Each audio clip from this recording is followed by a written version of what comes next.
Check 1, 2.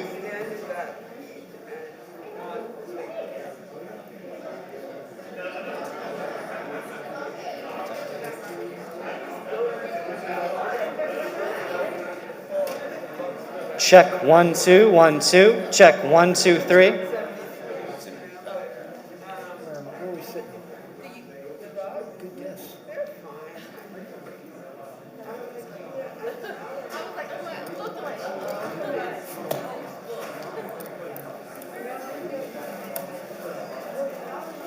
What is this? A small crowd today. Apply this one out.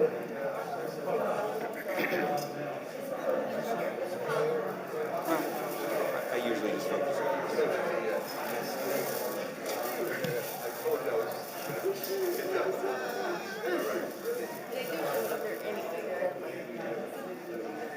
So we did make some changes to the city, so I just think this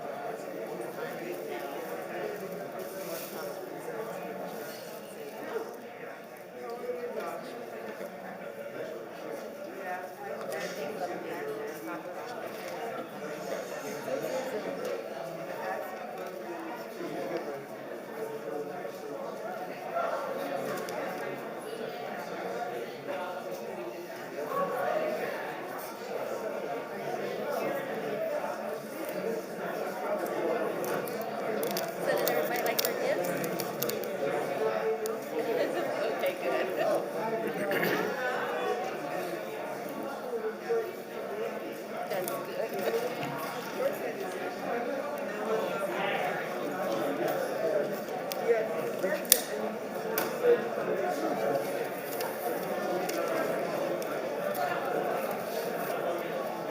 As usual, it's a good meeting. Was it a good meeting, Ben? Didn't you think so? Huh? Yes.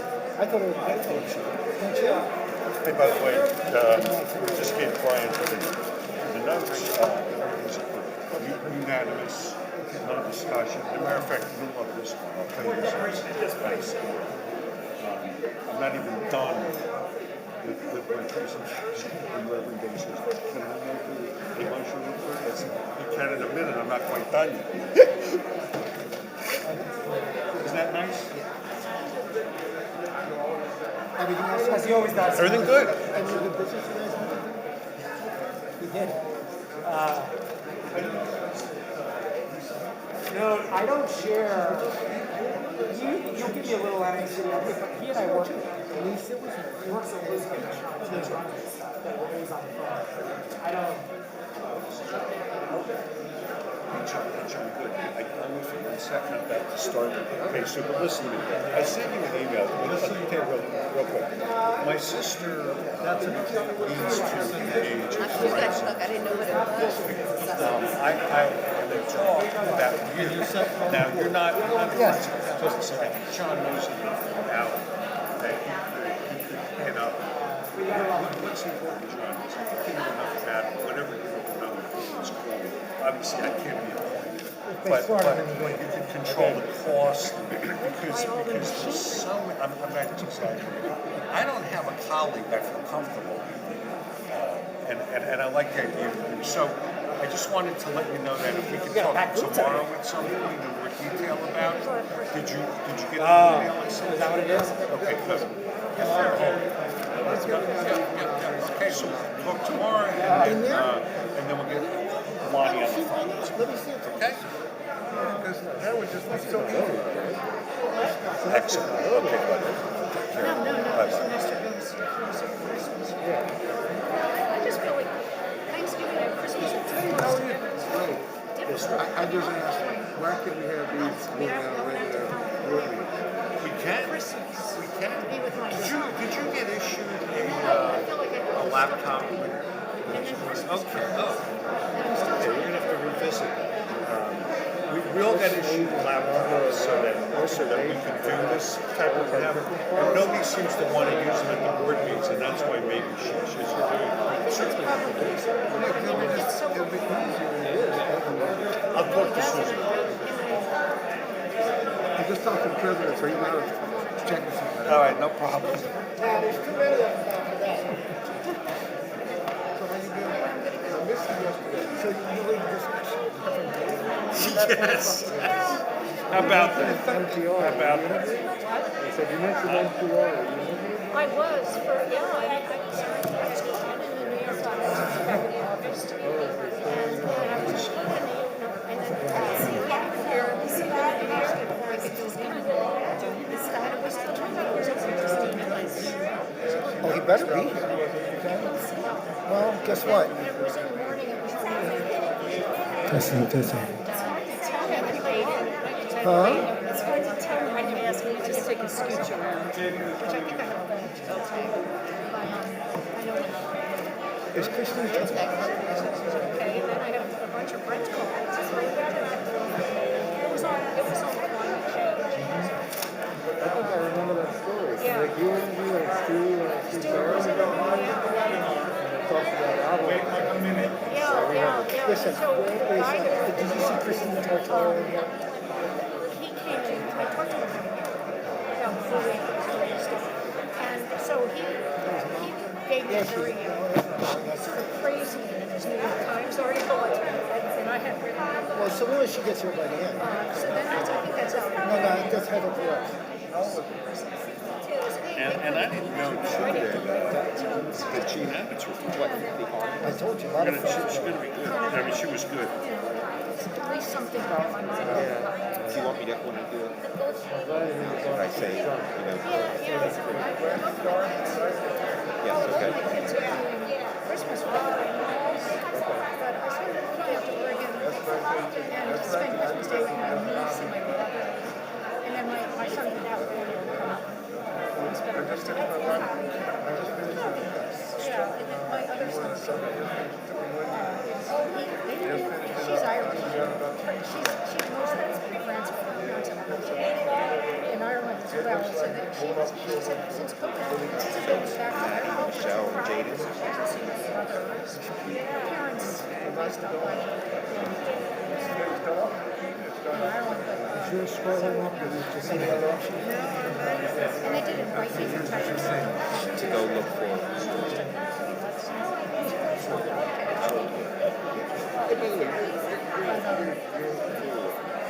It's just Both sides.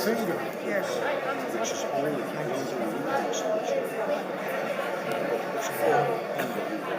my one son calls me every Let's. day.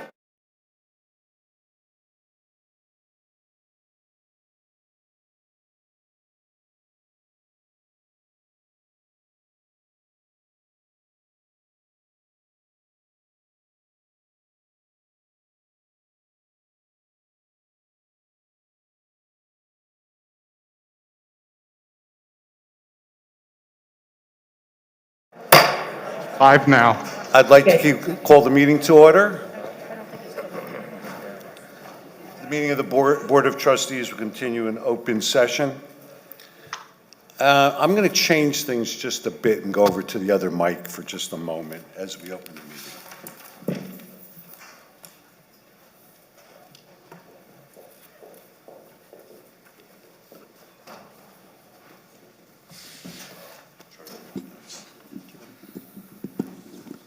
Thank you. First of all, I want to wish everyone a happy holiday that's coming up, and I appreciate all of you that are here at the busy time of year. Secondly, we've had so many things going on, but most notably, since we last met, we honored two alumnus since we've last met. These are old Stockton people. One individual you may know from the Foundation Board, Rick Duvey. It was a wonderful event that we had. Another one, Bill Hageman from the School of Business.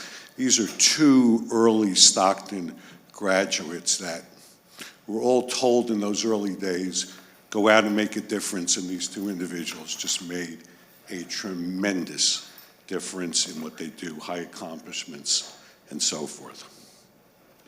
Finally, I want to thank everyone, and during this very troubled time of the pandemic, everyone contributed. The students really went out of their way to try to get here, to go through the conditions, the masking that nobody likes, the testing, the vaccinations. The faculty, I've said this so many times, at a moment's notice, They had to change the way they do things. For so many years, the way they're used to doing things, they've come up with creative ways to teach the students. And the staff just worked in so many ways. We were a model for how you should react to that situation. But finally, I want to thank the president for his leadership in this regard.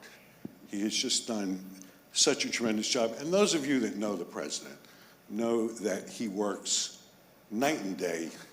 He lives and breathes the university. And he's always in demand. Everybody wants the president to either talk to their group, appear, hear them out. He makes time for everyone. Well, he's so spread out. And I remember one time, in the many days you called me at 3 in the morning, 4 in the morning. I said, do we really have to do this at 4 in the morning? He said, it's the only time I have to talk to you. So he's really, really spread out. And one of the professors here, who happened to go to MIT, came up with a very creative way to get our president to appear more often. Scott, can we get the picture up there? She decided that what she would do is project a picture of the president to try to get him in the classroom and to her classroom. And I just wanted everybody to see that. So in order to multiply yourself and get you to different places, we've gotten very creative. Okay. It took an MIT graduate to think of this, but here you are. So please, I'd like to give the president a round of applause for everything he's done. Thank you very much. Appreciate that, Ray. Really appreciate that. And with that, I will turn the meeting over. Thank you very much. And it's, obviously. Before we begin, if we could take attendance? Oh, go ahead. My Thank you, apologies. Peter. Don't even have a moment to glow in the glory. Okay, go for it, Peter. 1 moment. Oh, that's funny. Trustee Ciccone? Here. Trustee Valentin? Present. Trustee Davis? Here. Trustee Days? Present. Trustee Deininger on Zoom? On Zoom, I'm here. Trustee Ellis? Here. Trustee Gonzalez? Here. Trustee Keats on Zoom?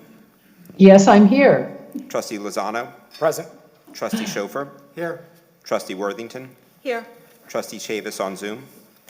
Yes, I'm here. Trustee Morales? Here. President Kesselman? Here. Okay. Okay, President Kesselman. You know, when I initially came in, this entire side was filled up, and this side was only about a quarter filled. It looked like some kind of wedding, and I wasn't sure which side was the bride or which side was the groom. So, listen, I want to begin with not such a happy thing. Bill Houck, some of you have been around a while. Bill Houck joined Stockton in July of 1971. That's pre-Mayflower. He's among the first group of people, staff members, hired at the institution. He worked here for 38, 39 years in plant, was extremely friendly. You saw the email I sent this morning. And both his daughter and his son-in-law are also employees of Stockton. I'd like to ask for a moment of silence in Bill Houck's memory.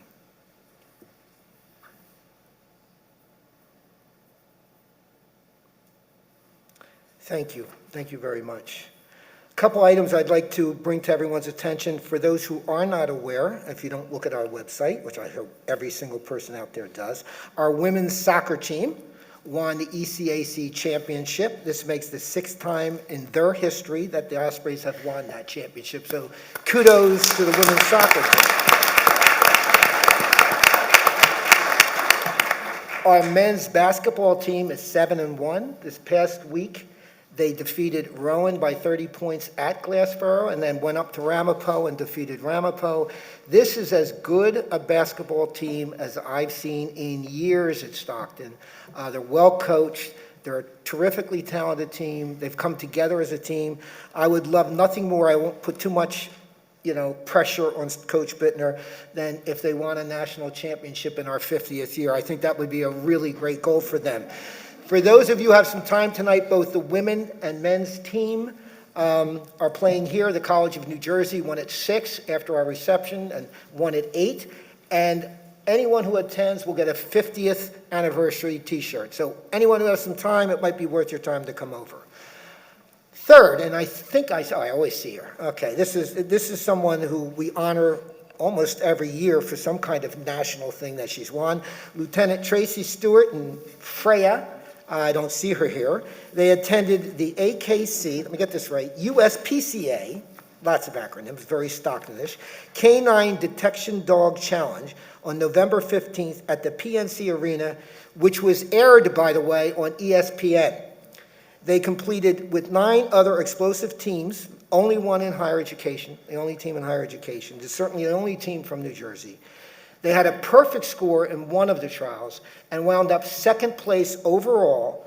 And kudos to soon to be, because she successfully defended her dissertation, soon to be. I just got a thumbs up from someone, that's a long story.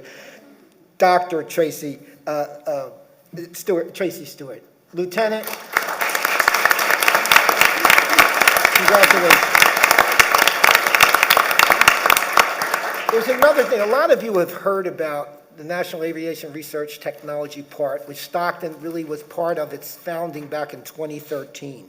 I'm hoping he's here. He is, Howard's here. Oh, he's definitely here. The executive director, who was the former chief of staff for Denny Levinson, the county executive, as you well know, Howard Kyle. Howard and Kyle and I go way, way back. I think we were in the very first certified public manager program back in when Rutgers University had it here, years and years and years ago. Howard has taken over the National Research Park, and his enthusiasm has been nothing short of phenomenal.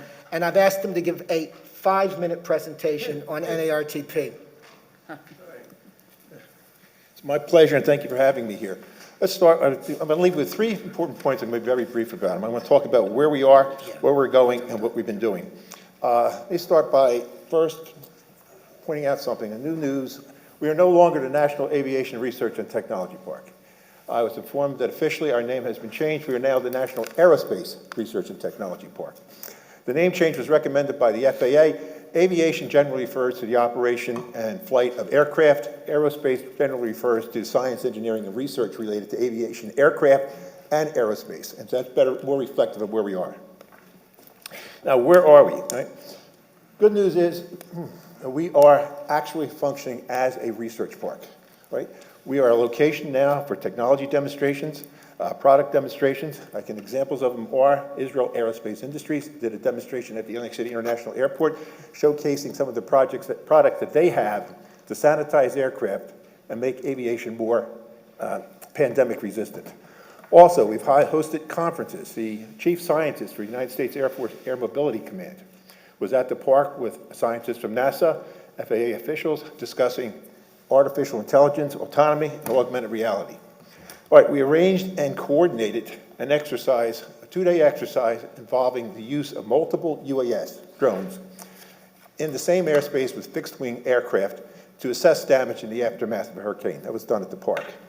We have also done recently a technology demonstration with Envision Innovative Systems, showing, it says 3D here, it's supposed to be 4D weather visualization. Very good event and very well attended.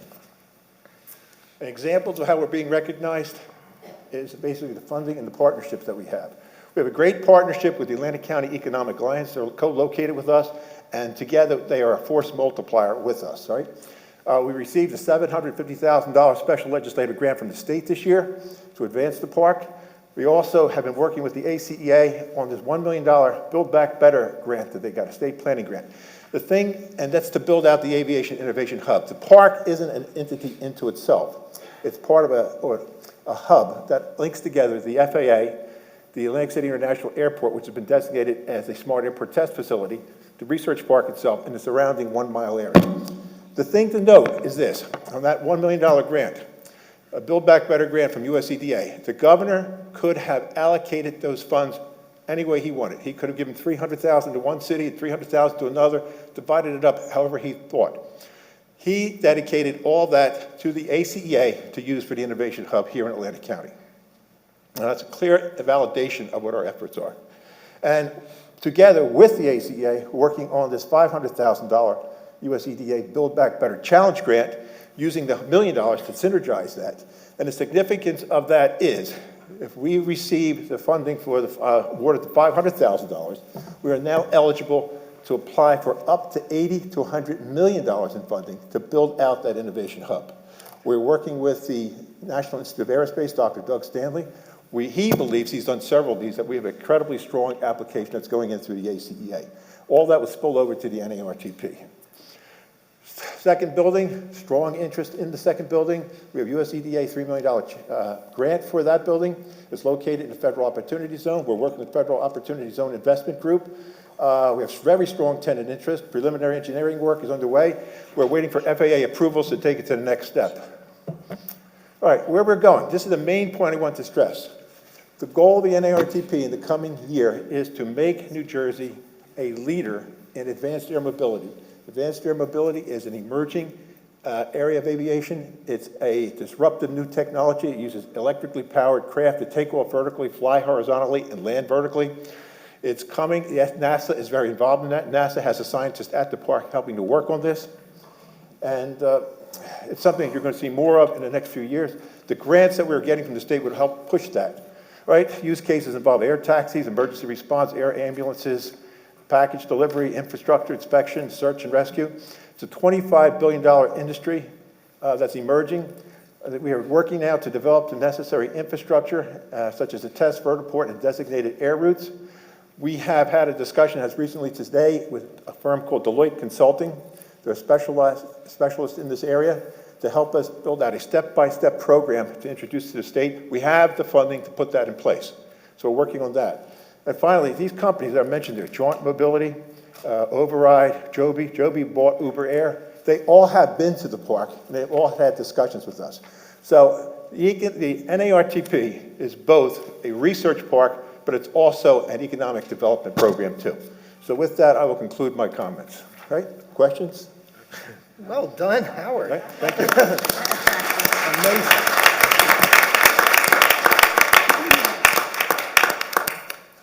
Does that conclude? That concludes my report. You know, Howard, he said 5 minutes, and I think you had like just under perfect timing. And thank you, President. Yes. No, just Howard, thank you very much. This has been a long road. Howard has been instrumental in making all of this happen and really being the glue to keep it all together. But we really want a piece of that $100 to $800 million. So could you please work on it? I know, but we want a big piece of it when you get it. Thanks. Thanks, Meg. Much success. Very good. Now we're going to hear from the Academic Affairs and Planning Committee. Trustee Davis? Yes, thank you. I'd like to make a couple comments before I turn the meeting over to our provost. I've been thinking a lot about Stockton. I came here in 1973, which was 48 years ago. And in this period of time, the college has changed dramatically, and I thought about this a lot during the board meeting today. For example, right now, and I'm going to take this off, I can't talk with this on, but right now we have so many risks. We have so many situations that have to be dealt with that are, not just our faculty has increased greatly in number, but our administration has too, in order to face all the problems, the auditing, the risks, assessments. I mean, it's just incredible.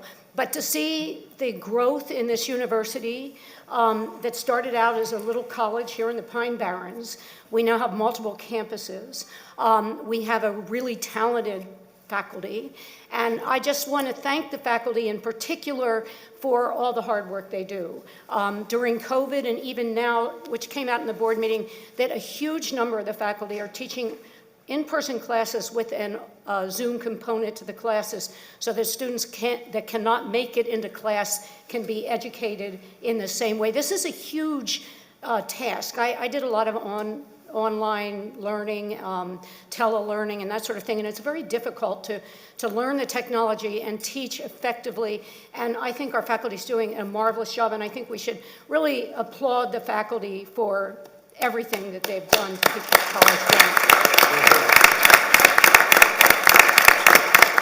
We have a great administrative staff and the college is working together. We have a president that interacts well with all components of the college, and how lucky can we be when I look at other institutions of higher learning.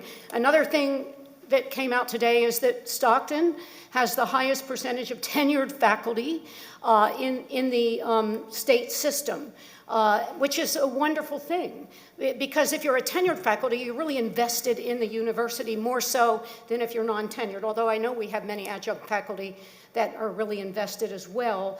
But I think it raises the bar, and it says to me that you as tenured faculty, you making this place, you got to work extra hard to keep it up and keep it at the caliber that it is today, and continue to look for new opportunities in teaching and in programs and so on.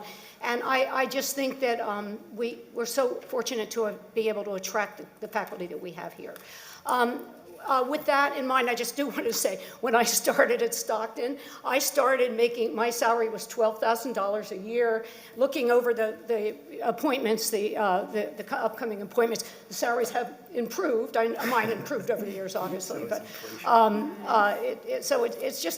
it's amazing to see this amazing university today. And thinking back, it was wonderful when I started. It was, you were creating a university, a college, and it was a very exciting time, but it's still exciting. So with that, I'd like to have our provost give us more detail on the academic policies meeting we had yesterday. Thank you. Thank you. Well said, Trustee Davis. And good afternoon, Chair Ciccone, President Kesselman, members of the board, and colleagues. We had quite a robust meeting of Academic Affairs and Planning Committee yesterday. I have one resolution for the board to act upon today. The resolution is authorized to keep an award from the New Jersey Department of Human Services, Division of Mental Health and Addiction Services. The resolution authorizes the university to accept an award amounting to $275,000 towards supporting students in recovery, including housing, relapse prevention, and peer mentorship.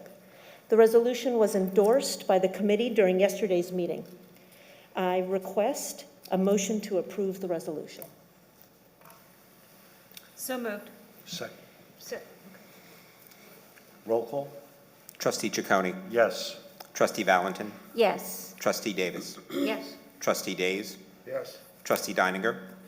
Yes. Trustee Ellis. Yes. Trustee Gonzalez. Yes. Trustee Keats. Yes. Trustee Lozano. Yes. Trustee Schofer. Yes. Trustee Worthington. Yes. Trustee Chavis. Yes. Thank you.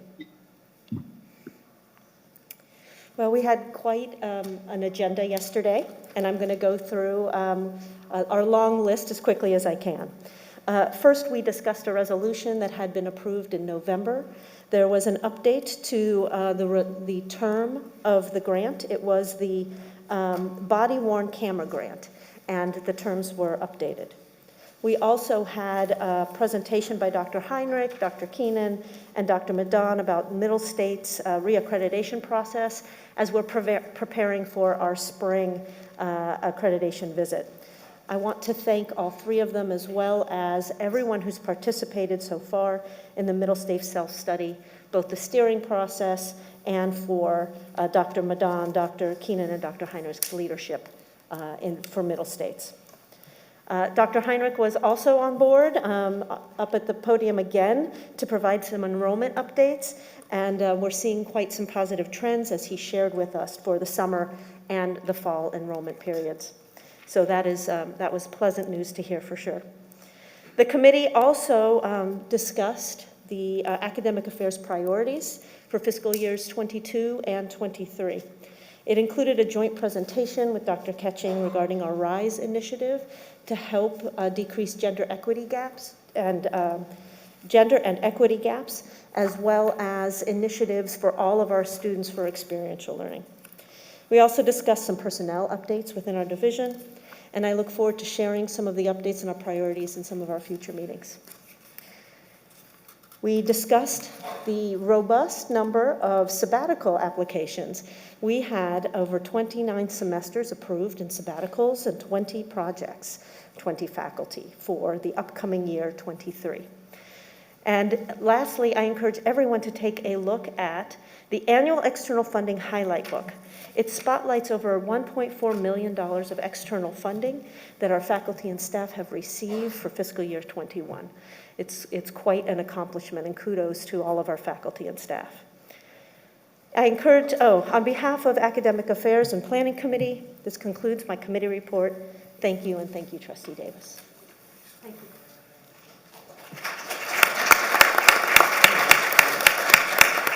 That concludes my report. Thank you, Trustee Davis, and thank you, Provost Moore. We're now going to hear from the Student Success Committee. Trustee Valentin? Yep. Thank you, Mr. Chairman, and good afternoon, everyone. It's awesome to see everyone's faces tonight. The Student Success Committee is, I think, one of the most special committees that we get as trustees to work with, and that is because it's so representative of so many different aspects of the university with staff that's so committed to the work of students in so many different areas. And so we've continued to meet over this year and really focus in on the question of student success and the theme of closing racial equity gaps in student success and outcomes. And it is very engaging. It's just so humbling to hear from all of the staff in different areas, but we focus in, when we think about student success, on aspects of recruitment, academic achievement, student health and well-being, student engagement, and that includes campus life and athletics. I'm also very honored to share the committee with very engaging and active and curious trustees, as Trustees Denninger, Trustees Davis, and Trustees Gonzalez. And so I'm very thankful, to share the work of the committee with them. Having said that, I would like to ask Trustee Denninger if she could give an update of yesterday's meeting, and then we'll come back, and I have a little surprise at the end. Trustee Denninger? I like surprises.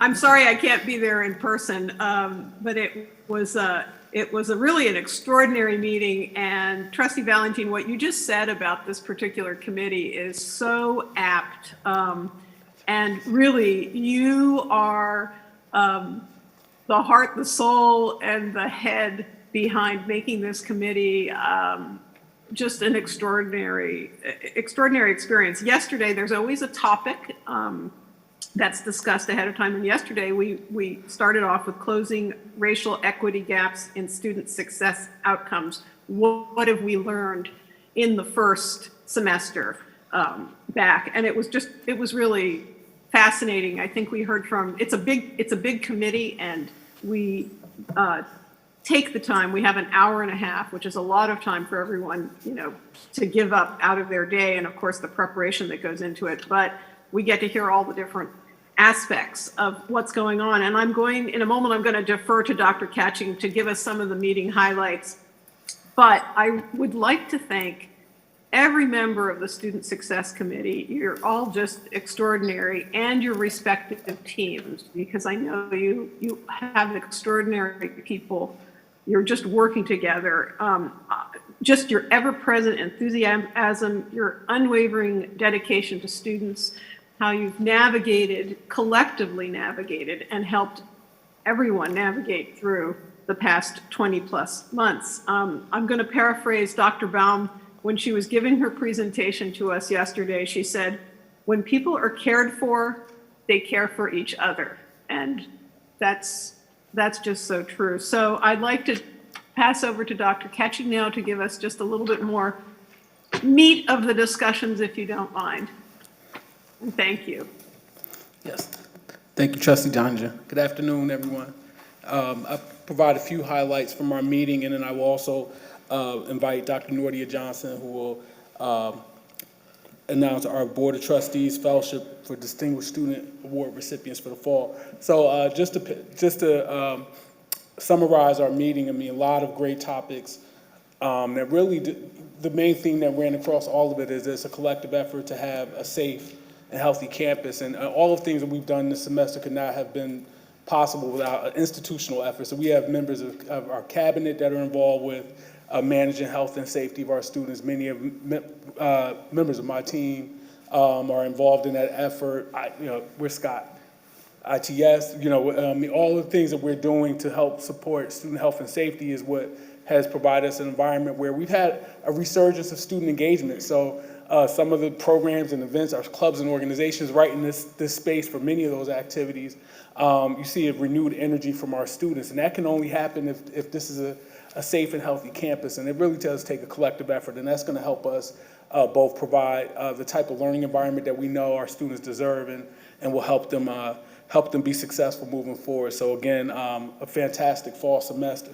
I'd like to invite Dr. Nordia Johnson, Director of Academic Achievement Programs, up, who's going to announce our Board of Trustees Fellowship for Distinguished Student Award recipients. Dr. Johnson.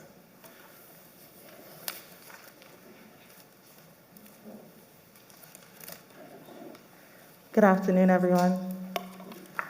I am thrilled to have the privilege to briefly share with you the recipients of this fall's Board of Trustees Fellowship for Distinguished Students. These students have worked very hard and put together some phenomenal project proposals that I'm excited to introduce to you this afternoon. When I call your name, please stand along with your advisor if they're here to receive the recognition you certainly deserve. The first of whom is Alicia Jenkins, a senior mathematics major. Alicia's project is entitled The Osprey Excellence Experience, and her advisor is Dr. Terry Carr. Thank you, Alicia. Next up, we have Anna Maria DiFilippo, a senior health science major.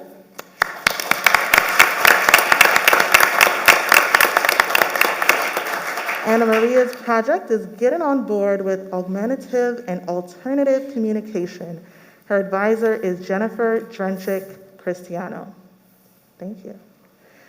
Then we have Nicole Data, a junior psychology major. Nicole? Her project is entitled The Future Leaders Program of the Salvation Army, and her advisor is Erin O'Hanlon. And last but certainly not least, we have George Quinn, a senior political science major. And George's project is entitled Profiles of Local Holocaust Survivor-Owned Businesses. And his advisor is Dr. Michael Hayes.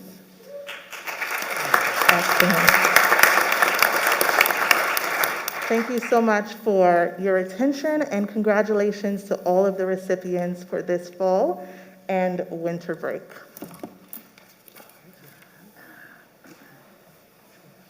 Wonderful. Thank you, Dr. Johnson, Dr. Ketching, and Trustee Denninger. One of the things I just wanted to close our report with just a thought and a little bit of a surprise, visual surprise, because one of the things that we do in our committee is really deeply think about what student success means. And I'd like to really bring to center that, our goal and part of the roles that we play in different aspects at the university as trustees, and also I would as staff and members of this community, is really putting students first. And without students, we don't exist. And so we're very keenly focused on that. And so as we bring the fall semester to the close, I just wanted to point out, and acknowledge for all of us, hopefully, that this has been a difficult 2 years, and the fall is a time that we've experienced even in our committee. One of the things that we heard in our last meeting was students were on campus, they were happy to be on campus, but things were still kind of slow in starting. So it might have been like October and clubs were beginning to meet and life was starting to happen. And so I wouldn't want to lose, that sentiment that, it has been a hard road, and we're so happy that students were with us, and we're so happy to be together and to even be present in person. So just kind of leaving that thought as we end the semester. And because we're focused in on students, it's really hard to talk about student success without sort of putting faces to names and sort of, seeing it visually, and I'm very visual. And so I'd like to close our report with a little visual presentation of what's been happening this semester and to exhibit student success.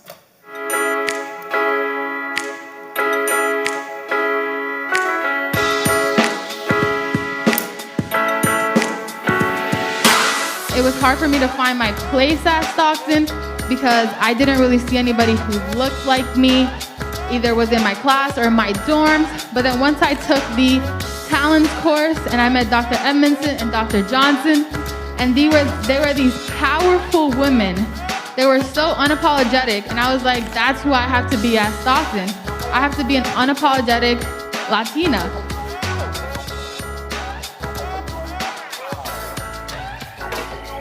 By becoming a Bonner leader is a great way to build a resume early on, because the position is a long-term commitment to your community, services, volunteer, and engagement. In fact, because of my leadership position within the Bonner program, I was able to obtain multiple internship positions simply because I stood out among other candidates. The Washington internship really showed me where I want to be, and it really just exposes you to real life situations, and it's overall an awesome experience that I recommend to anyone. Go on the Stockton.edu webpage and go to the search bar and type in study abroad, and you will find out a lot of the different tours that we take. So I know about the Italy program. We have an Iceland program this year. We had Spain, Tokyo. So there's many different places that you could travel other than South Africa. And I just wanted you guys to know about this. So choose to rise with study abroad and discover the rest of the world. Thank you.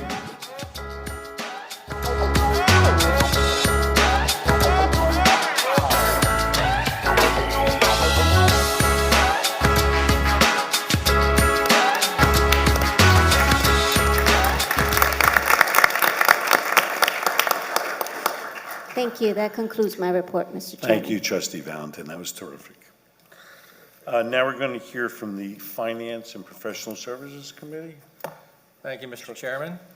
Trustee Valentin, that was a very nice surprise. Fortunately, in the Finance Committee, we don't have any surprises, which is a good thing. That's a good thing. We did meet this morning and had several items for board consideration, which I will review with you briefly. In fact, there were 4 resolutions for board discussion or consideration today. The first is the reappointment of 2 members to the National, I guess now, Aerospace Research and Technology Park. First, our own Meg Worthington for a 2-year term as university trustee ending December of 2023. And secondly, student director, 1-year term ending December of 22, and that would be re-nominating Ian Mall. The second resolution is the summer tuition and fees discount for 2022. This year, the tuition would be a 20% tuition discount for tuition and fees for any undergraduate who lives in the Atlantic City residential building, either on a 12-month or a 3-month contract. In state, that per credit charge would be $357.45 instead of $446.81. Out of state, it would be $528.86 instead of $661.08. As many of you probably know, we had a program called a 3-for-2 program where you paid for 2 courses and got 3. Data that we reviewed indicated that it was not as successful and did not stimulate the kind of presence in Atlantic City that we had hoped. And so we're looking at this program as a way to perhaps improve upon that record. The third resolution is a managerial merit pool authorization. The university is seeking the board's approval for the establishment of a merit pool of up to 3% for managerial increases and expected reclassifications. The fourth waiver for board review is fourth resolution for board review are several bid waivers. The first under professional services is for Sosh Architects. This is a 3-year waiver for $1,586,590. This would provide architectural and interior design work for the sports center expansion and other campus spaces. Under the textbook subscription category, bid waiver for Elsevier. This is also a 3-year bid waiver for $450,000. would provide the library with access to proprietary academic journals and periodicals through an electronic database. Under entertainment, bid waiver for Degi Booking International, 1 year bid waiver for $120,000. This will provide booking agent and artist for the annual concert planned by the Stockton Entertainment team for the student body. It's important to note that student fees will help to cover that cost. Under personnel recruitment category, a bid waiver for academic search, 1 year bid waiver for $72,425. This will provide personnel recruitment services in connection with the university's search for a new dean for the School of Arts and Humanities. 2 bid waivers under data processing. The first, Ride Systems LLC. This is a 3-year bid waiver for $92,880. Will provide tracking and passenger count technology for the university campus shuttle. This actually covers fiscal 21 to 23 instead of 22 to 24, as this is a contract that was originally laid out under SASE, and which the university assumed. Also, Audience View Ticketing Corporation, 3-year bid waiver for $47,940.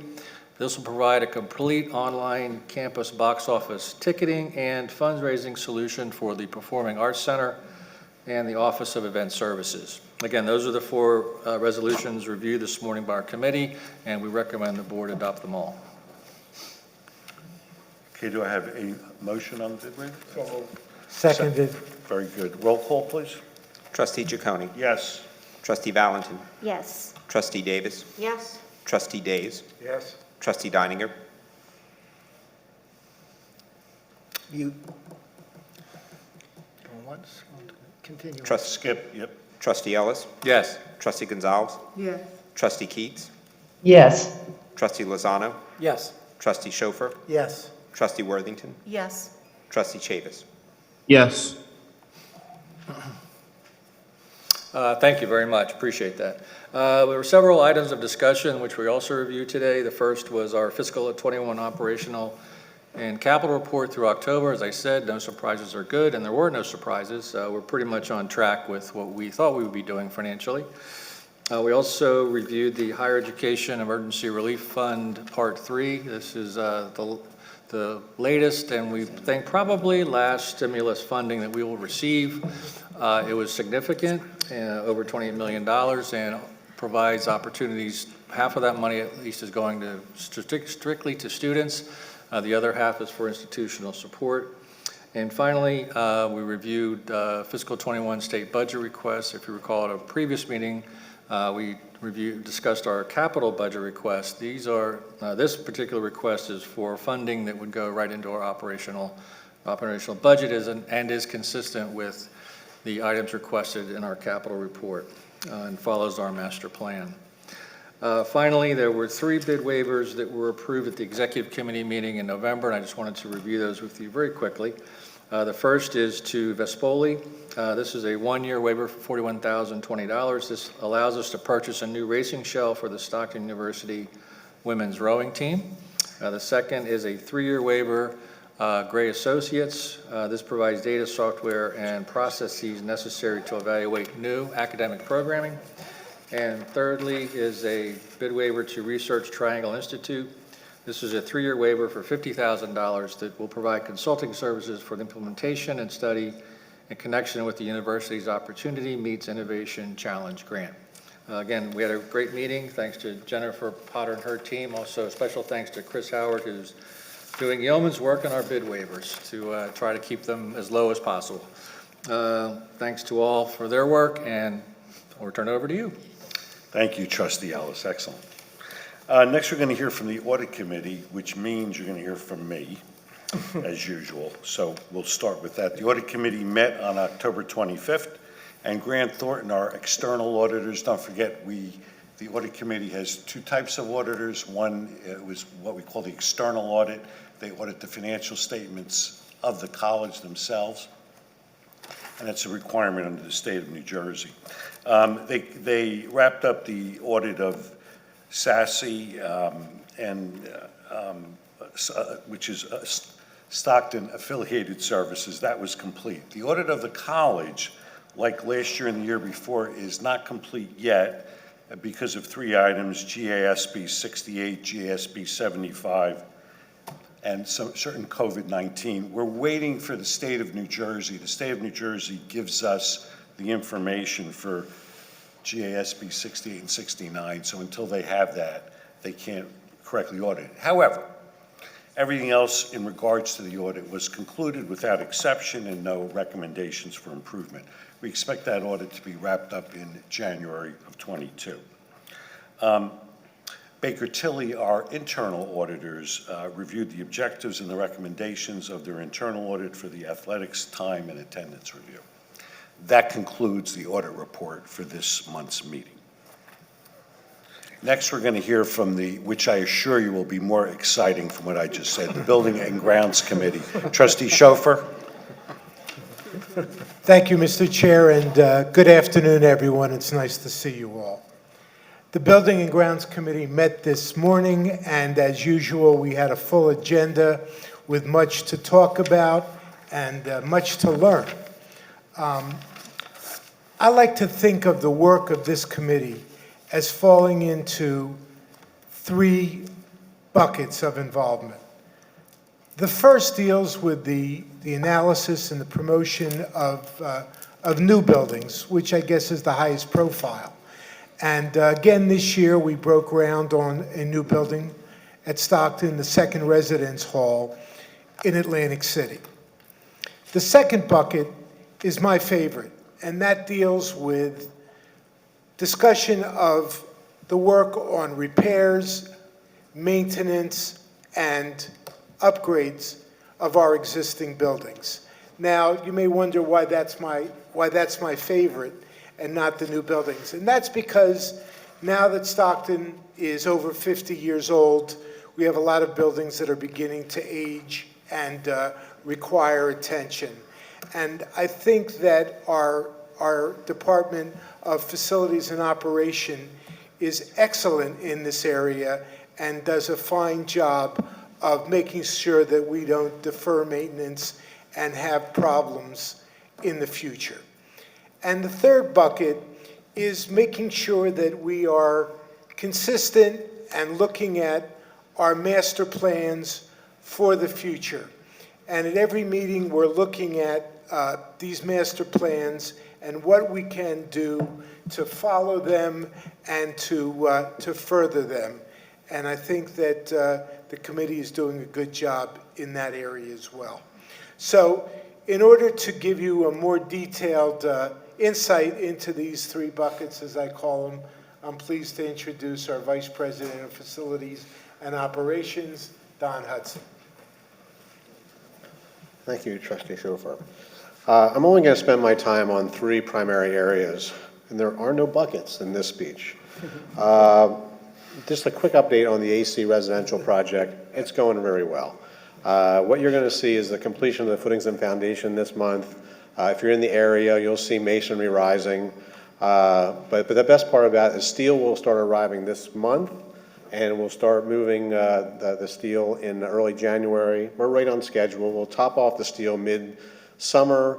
About this time next year, we'll have the building enclosed, and it'll be open and ready for some kind of a dedication, I assume, in May of '23. So very pleased with the progress and great work by AC Devco and Gingoli, our contractor and developer.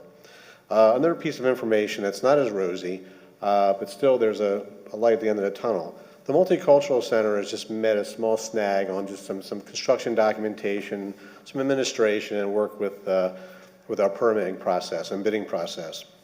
Just due to those changes, we're going to be moving the completion of that project back, thank you, a few months, and it won't be complete. We'll probably won't break ground on that until late this spring, and construction throughout the summer, which is more ideal, actually, and complete that project around Thanksgiving of next year. So stay with us on that project. So many other projects discussed in that meeting, but I want to spend the time on just a really neat project. And it originated about 2 years ago under the leadership of Trustee Schofer as chairman of the task force for athletic facilities. The president created a task force, Trustee Schofer and the then director of athletics, Kevin McHugh, chaired a group that kind of championed master planning of just athletics. It was a predecessor to our master plan. It was really the start of it all. And in that master plan, it established two certain sectors of the university, out on the North Campus and one on the main Galloway campus. We called it Hub 1 and Hub 2. Hub 1 was really a change in increasing our fitness, wellness facilities, and our athletic facilities in response to the growing need in athletics and, of course, wellness for the entire community. So within our master plan, we started modeling like what if and what could be. So what it turned out to be is that task force led to a smaller committee. This past year, we analyzed the potential growth of expanding the athletic facility, and we came up with a basis of design of about a 25,000 square foot addition onto the existing sports center. It would include multiple other things across the campus by moving the existing weight room and locker rooms over to the Big Blue area, changing the interiors, and creating new plazas, and just kind of revisiting athletic and wellness and creating a transformative project wrapped around this entire university community with recreation, wellness, and fitness. So what I'm going to show you now is the imagery is that the concept is now grown. It's an extension off of the kind of the right side of the campus center, extending out to towards the track. And some of the interior concepts, and these are concepts, but you can see that we're looking at a reception area, typical standard fitness areas for those who do that kind of work. Chris, I know you were a frequent visitor of the fitness areas. Also, there's increasing of academic capacity. There's a few classrooms we've added, and it will align with maybe some new growth and new programs developing out of our sports science, exercise science, health sciences. Additional to that, cardio, a student lounge, of course, spin, yoga, meditation, and there's other programs that I do not frequent. But I want to share with you a video that will give you a better impression of what this project will be.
With that being said, special thanks to the vision of our president and the Board of Trustees, which awarded the bid waiver to the architect today, and our first meeting is on Monday.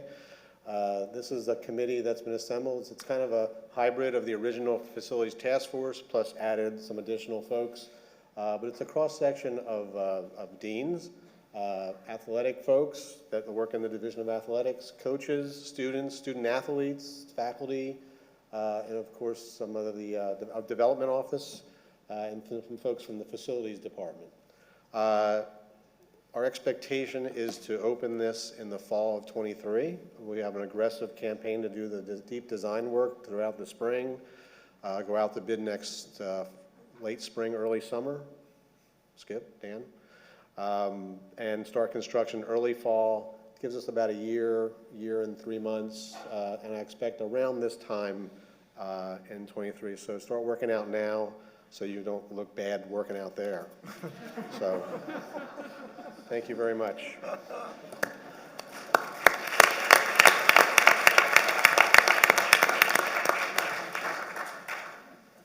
Thank you, Mr. Hudson. And didn't I see a video this morning that included buckets? I thought you showed us one.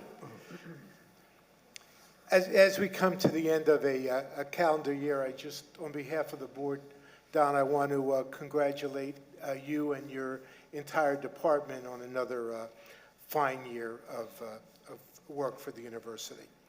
And that concludes the report of the Building and Grounds Committee. Thank you. That was a very exciting video. I've seen it now 3 or 4 times. I never get sick of it. Trustee Schofer, don't move because you're next with the Development Committee.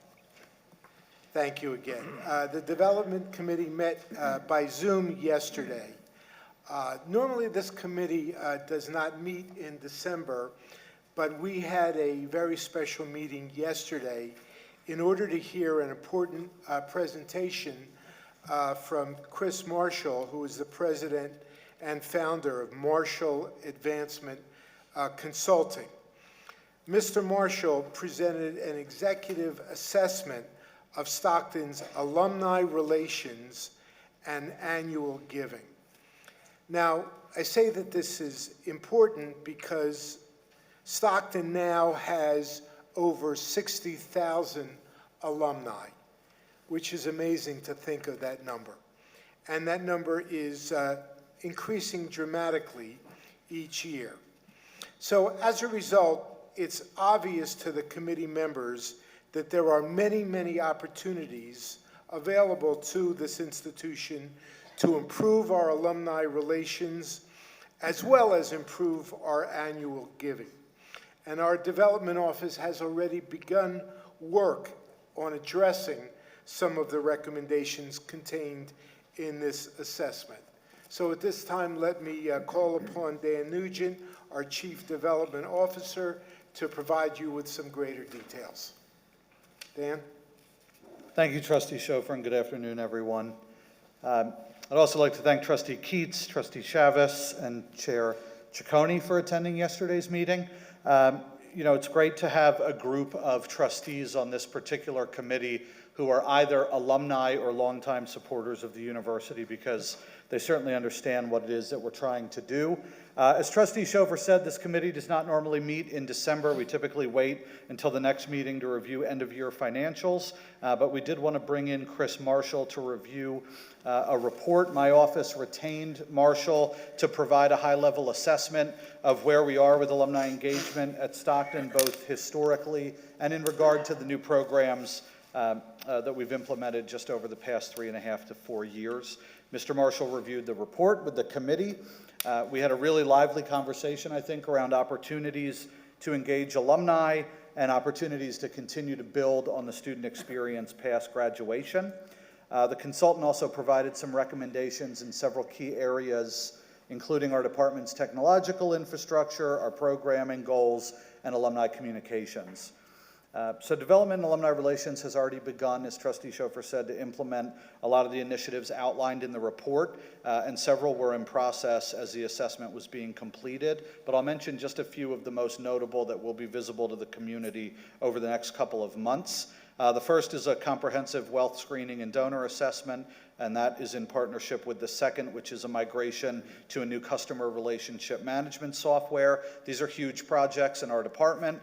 They're being led by Cindy Krager and her team, and really draw on ITS and a lot of partners across campus. So you will see more of that in the coming months. And we're also going to review some staffing levels, budget allocations, and our alumni programming. That'll start happening over the next couple of weeks. So we'll share announcements about all of this. I'm sorry that I do not have a catchy video for my consultants report, but it is exciting. You'll start to hear about a lot of new things coming out of alumni relations that we're excited about. And as always, Sarah and her team and the rest of the department will invite the entire university community to be a part of everything that we do. And with that, I'll turn it back over to Trustee Schofer. Thank you.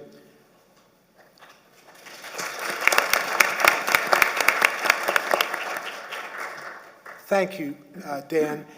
During our discussion yesterday, I think the committee member realized that there are many opportunities for us, and we also realized that two of probably the most important things that we need to do are find ways to communicate better with our 60,000 alumni, and second of all, find a way to bring the alumni back to Stockton. Many of them have not been here for a long period of time, and there's been a lot of changes here, there's been a lot of growth here, and it's definitely worthwhile for these alumni to come back, and there's no better way to reconnect with your alumni than to have them come back and be on campus with our students.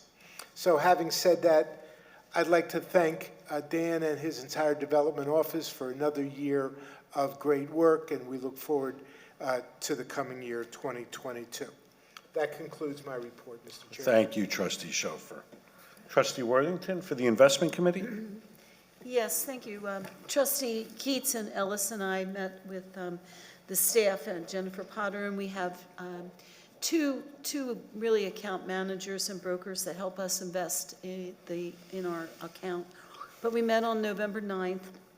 The university's total portfolio balance as of the end of October was almost $116 million, and the return of investment of our investment up until that time is a gain of about $2.5 million. It's short but brief. It's been a very volatile last couple of months, and it's been a little tricky navigating during the pandemic, but overall we've done very, very well. I'd like to thank the staff. I don't know if Ms. Keats or if Mr. Ellis wants to make a comment on that investment committee meeting. Yeah, it's amazing when you look at that fund.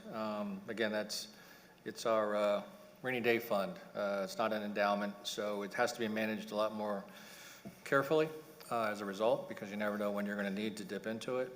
And under Trustee Worthington's leadership, it continues to grow, even with all of the volatility that's been going on these past few months. When you think back to a few years ago, it was probably in the neighborhood of 50 to 60 million. It's incredible, the growth. So, and it's nice to have that, you know, as I said, as a rainy day fund, just in case. Got scary during the pandemic, though. Yeah, Pretty scary. sure A did. couple of days dropped significantly, but no, I have nothing to do with it. We have two great managers that manage the money professionally. But thank you. That's all for our committee. Great. Thank you, Trustee Worthington. We turn it back to President Kesselman for University Policy Review. As you know, the Board of Trustees is responsible for passing policy at the institution through first an initial reading and then a second reading. The first four policies for a first reading, several of them are just modest revisions. There's one I'd like to point out to you, and again, you're not going to vote on these. The payment of tuition fees and indebtedness to the university. As you know, transcripts are historically held back when students have a debt to the university. However, we want a conditional release of transcripts to third-party employers for students seeking gainful employee. We'll do it on a case-by-case basis, but we don't want to stop folks from getting employed and things of that nature. So you will be voting on that one in our next meeting in February.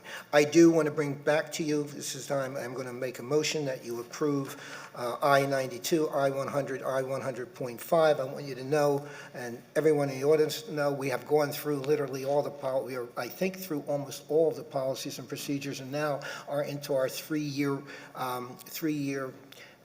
revisions or acceptance. We've never done this in the history of the university, that we've kept up with policies and procedures. It's critically important. You heard Dr. Davis talk earlier about the whole concept of risk management in higher education right now. And it's a very, very different world in the year 2021 than it was even as recently as 2010 when I first became the provost. And it's critically important that we maintain these policies and procedures. A lot of times each office, I've been guilty of it. We sort of go out, we start a new procedure, and we somehow don't have it go through the appropriate process, and then all of a sudden we don't know how things have changed, and there's no reasoning behind it. And so we've cleaned all of that up, and that's the work of everyone at the institution, so I'm pleased to make that recommendation to approve these three policies that you have looked at previously. Very good. Thank you, President Kesselman. Why don't you continue? You guys need to we need to approve the that. action I item. apologize. Would Roll like to call. move the Second. resolution. Seconded. Sonia, second. Thank you. Roll call. Trustee Ciccone. Yes. Trustee Valentin. Yes. Trustee Davis. Yes. Trustee Days. Yes. Trustee Deininger. Yes. Trustee Ellis. Yes. Trustee Gonzalez. Yes. Trustee Keats. Trustee Lozano. Yes. Trustee Schofer. Yes. Yes, I'm sorry, it's Michelle Keats, sorry, I didn't unmute, I apologize. No problem. Thank you. Trustee Worthington. Yes. Trustee Chavis. Yes. Thank you. Thank you. We'll continue with the President with personnel The actions. December personnel actions are among my favorite of the academic year. It wasn't always that way for some with long memories about the December meetings. It allows us to celebrate.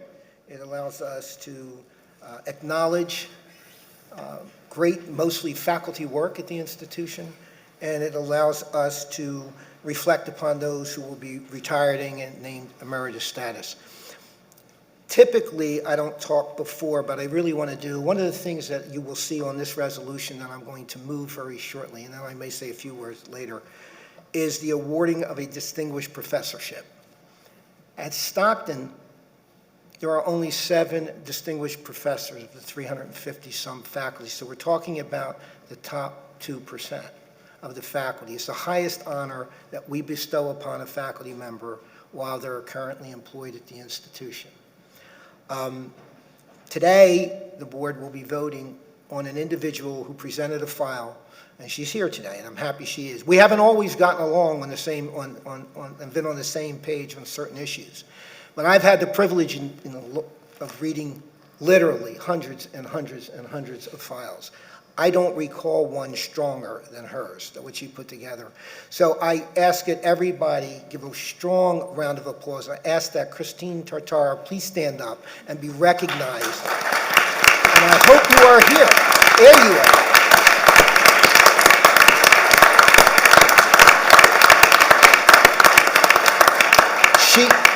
She will have gotten this honor quicker, more expeditiously than any individual who's been bestowed a distinguished professorship. That is significant. So with that, and we'll talk about some other folks later, and there's so many people who've received well-earned promotions that are on here. I move the personnel resolution to the Board of Trustees. Seconded. Second. Roll call, please. Trustee Ciccone. Yes. Trustee Valentin. Yes. Trustee Davis. Yes. Trustee Days. Yes. Trustee Deininger. Yes. Trustee Ellis. Yes. Trustee Gonzalez. Yes. Trustee Keats. Yes. Trustee Lozano. Yes. Trustee Schofer. Yes. Trustee Worthington. Yes. Congratulations. Very good. Congratulations, but I do want to say one or two more things. Please, go ahead. We'll talk about retirements now. All right, we'll first start, and some of the names that you're going to see here who are retiring, these are individuals who have had an incredible impact at the institution. Robert Steele, who I know has been one of the individuals most responsible working with Dean Gregg, and maybe he was going to shout him out, and I'm sorry if I preempted you, Rob, in our dual partnership programs, our dual credit programs with high schools. He set the bar, he set the standard, and that's thrilling. Pam Cross. Pam Cross, as everyone knows, her name is absolutely unequivocally associated with the tutoring center. She's been there for virtually her entire career. She's made the difference in, literally thousands and thousands of students. We've all had Denise McGarvey. I don't think, if you think of the art gallery, you think of Denise McGarvey. She too has been the sole person responsible for the art gallery over the years at Stockton, has done a fantastic job. And of course, this individual you do know. I wanted, again, I hope I didn't preempt you, Madam Provost, but I wanted to make sure I acknowledge Lisa Honecker, our Dean of Arts and Humanities. She was a professor. I remember when she was, she won the position of Dean of Arts and Humanities. She's done a phenomenal job. She too has had an incredible impact at Stockton and beyond, the 48 blocks, the Noise Museum. She was involved in all those negotiations for the institution. She's great, edits so many documents that a lot of folks will never know, and she's been a significant player. Lisa, thank you. Thank you.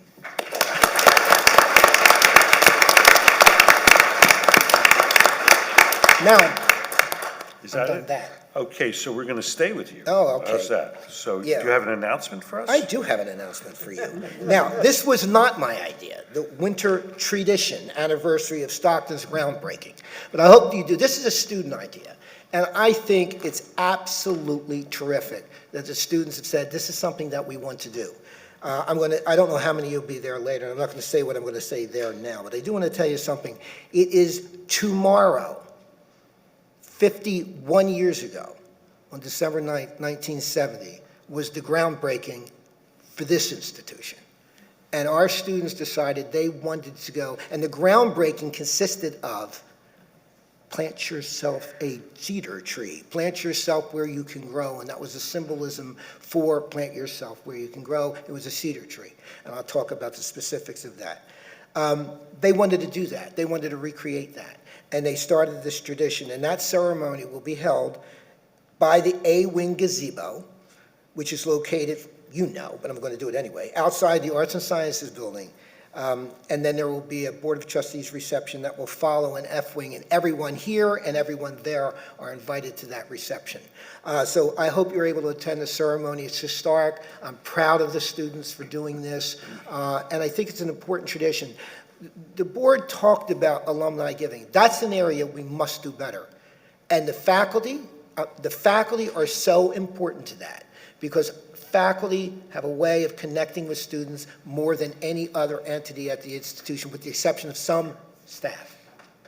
And it's important that they stay close to you and programmatically stay close and stay in touch with the institution. We are a very different institution. We're going to, than we were 10 years ago, 20 years ago, 30 years ago. We went from that sleepy college to now truly an anchor institution, university with multiple campuses. That is a significant change in 50 years, and that is a meaningful change. We need our alumni back. One of the things that I like best about what Don just showed you, Big Blue, as we call it, okay, that's going to have a complete change, its entire structure, everything about it, the symbolism of it is going to change. We are all going to be able to use it as not only a fitness center, an educational center, but it's where every prospective student, every parent or relative of any prospective student, it's the first building they see when they come here, because that's where we go in and we do our open house programs and our Discover programs and things of that nature. That is a critically important program, a building to help re-engage, connect students from the beginning. You create alumni giving and alumni engagement when they come in as freshmen, not when they leave as seniors. If you're starting at the senior year, they're gone. So we've got to begin this process the day they come in, making sure that they stay engaged at this institution, not quite as long as I have, but they stay engaged at this institution upon their graduation. And it's incumbent upon everyone in this room to make sure that happens, which is the long-term vitality of Stockton now relies not only on all of us, because ultimately we'll all leave, but the alumni who are former alumni, are ones about ready to become alumni, and our future alumni to stay close to Stockton. I'm done preaching for the day. Okay. Thank you, President Kesselin. Do we have any comments from the Board of Trustees they'd like to make? Anyone? No. Okay. I guess we're all talked out. How about from the public? Anybody from the public?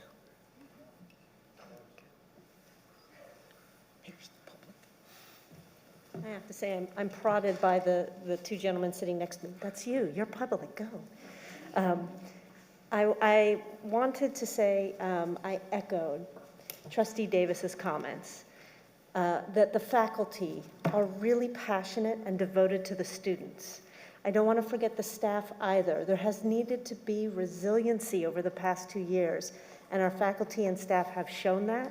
And it has shown in the way our students are re-engaging with the institution. So I wanted to acknowledge that, and I appreciate that Trustee Davis brought that forward.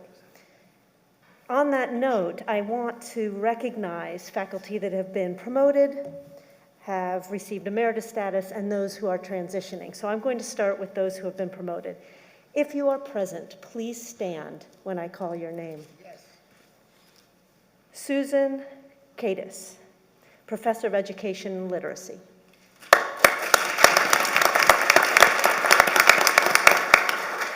Christine Gaeta, my apologies, Christine Gaeta Chandler, Associate Professor of Psychology.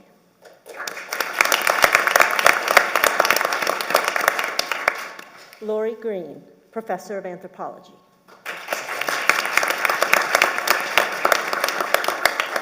Kelly Keenan, Professor of Chemistry.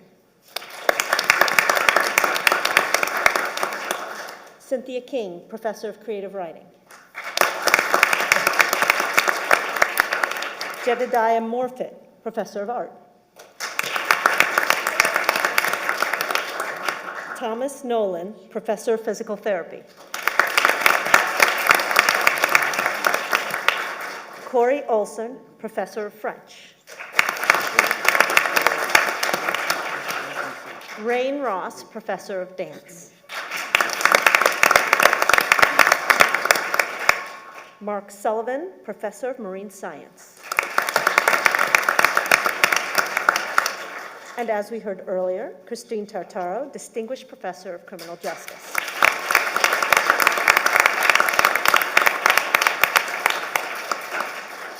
Joseph Trout, Professor of Physics. And Karen York, Professor of Biology. Congratulations to each of you on this achievement. Next, I'd like to recognize the faculty that have been granted emeritus status. If you're here, please stand and be recognized when I call your name. Jean Abbott, Associate Professor Emerita of Business Studies and Accounting. Judy Copeland, Associate Professor Emerita of Writing.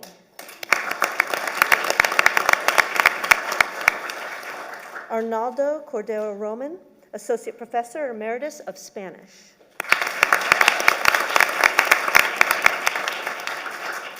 Riza Gorashi, Professor Emeritus of Economics.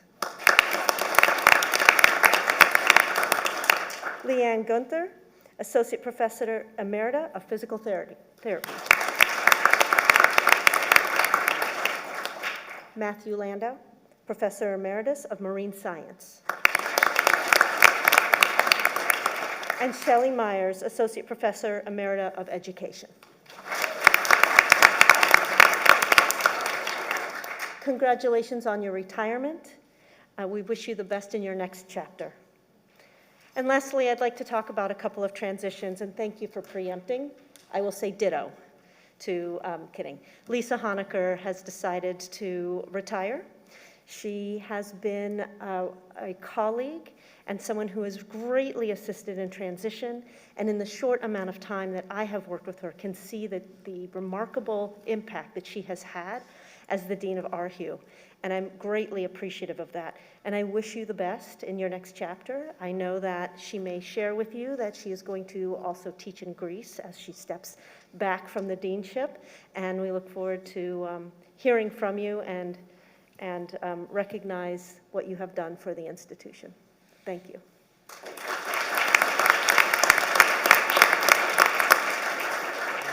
In addition, as you may know, Michelle McDonald has decided to go back to faculty. I would also like to recognize over the period of time, absolutely. So I understand that over many years, she has contributed significantly to the institution, but personally, over the half a year that I have been here, has one, helped me with the transition, and I have firsthand witnessed the type of work that she does for the institution. And as she continues to do that in the faculty role, the students are very lucky to have her back in the classroom. So thank you, Michelle. Much appreciated for all your work.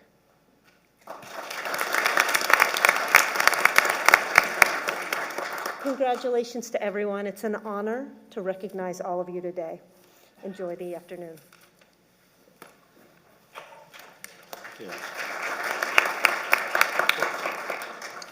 Yes, I would like to welcome Dr. Michael Barani, who is our new Director of Military and Veteran Success Center, who joined us from Middlesex College in October. Dr. Barani. Thank you.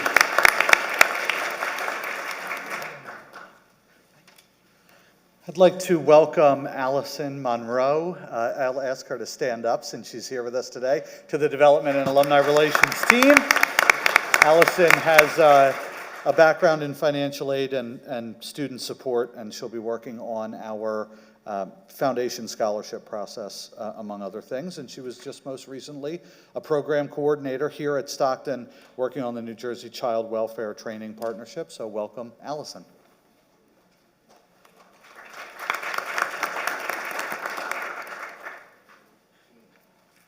Anyone else? No pressure. Don, unless you have a video, forget it. I can Go mime ahead. it.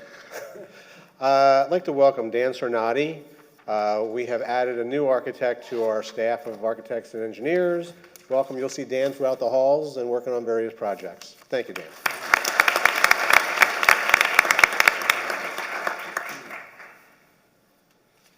Good afternoon. Within the Division of Enrollment Management, we also have two individuals who were indicated in the personnel resolutions today that I just want to mention. The first is Marilena DeToli, who is an Assistant Director in our Office of Financial Aid. I believe she's here as well. And in addition, after a successful search, I'd also like to congratulate Matthew Shaw, who is the Associate Director of Admissions Operations. Thank you. Anyone else? Thank you, all of you, and have a happy holiday. Do I have a motion to adjourn? So moved. Second? Second? Great. This meeting is adjourned. The next meeting of the Board of Trustees will be held here on February 23rd, 2022. Good luck, everyone. See you at the tradition and reception.